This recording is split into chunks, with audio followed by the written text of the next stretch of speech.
going to talk about measuring weight and temperature. Okay, so we're going to have these a lot of conversions once again. So the one thing we're going to look at is the English system. So if I have 16 ounces, that's equal to 1 pound. And then if I have 2,000 pounds, that's equal to 1 ton. So when you're talking about like, how many tons is something, when we're here, we're looking at the English version, so 2,000 pounds. The metric system is the grams, and then it uses all those prefixes that we've talked about.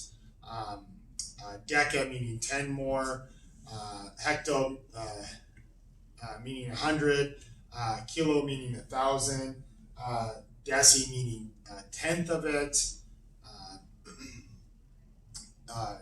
so multiples of 10, right?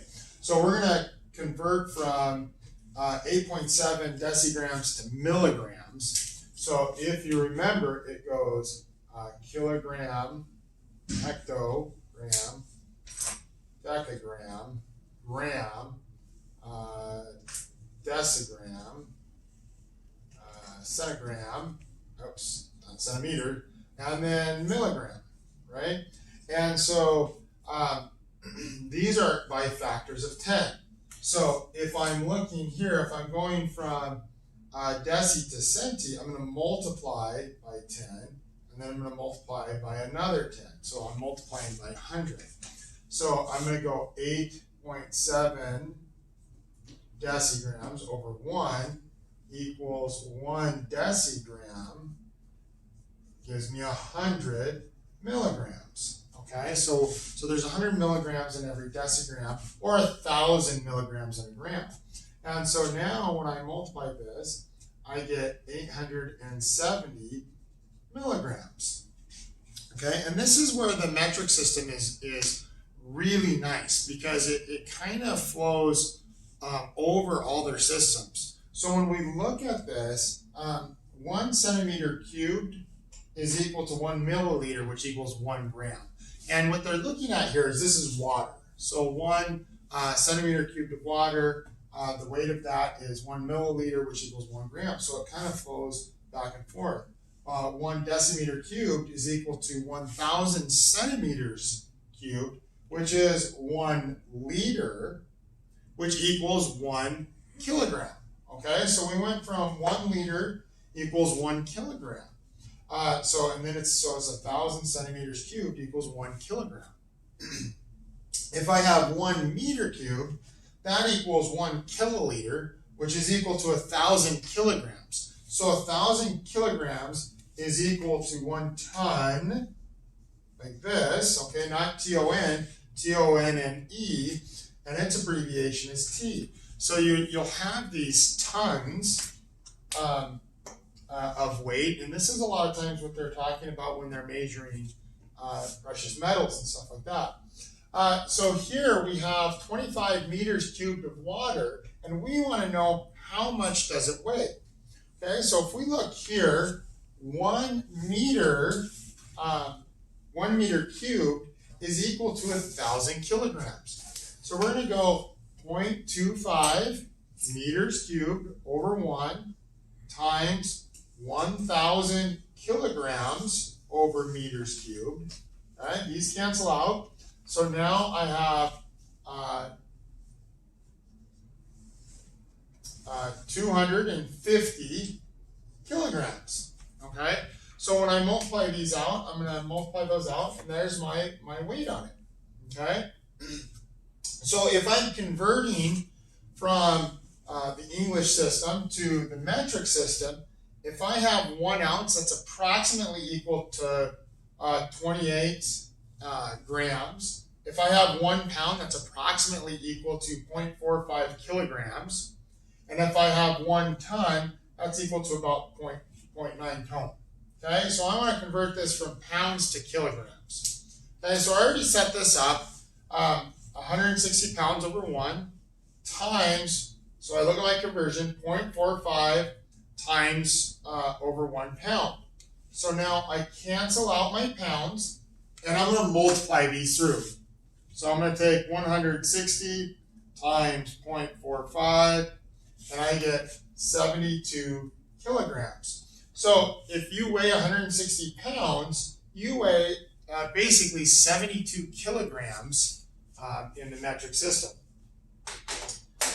Now, the other thing we're going to talk about is temperature, converting from Celsius to Fahrenheit and Fahrenheit to Celsius. So if I have my, if I want to go from Celsius to Fahrenheit, Fahrenheit equals 9/5 Celsius plus 32. Okay, so I'm going to convert this over from Celsius to Fahrenheit. So what I'm going to do is I'm going to plug this into this formula. 9/5, 23 degrees plus 32. Okay, so I'm going to use my calculator. So I have 9 times 23 divided by 5 plus 32. So at 23 degrees, we're actually 73.4 degrees Fahrenheit. Okay? If I want to convert from Fahrenheit, so most of the stuff we get is in Fahrenheit, right? Because we're in the US. If we want to convert that to Celsius, like the rest of the world uses, we're going to go Celsius equals 5/9 the quantity Fahrenheit minus 32.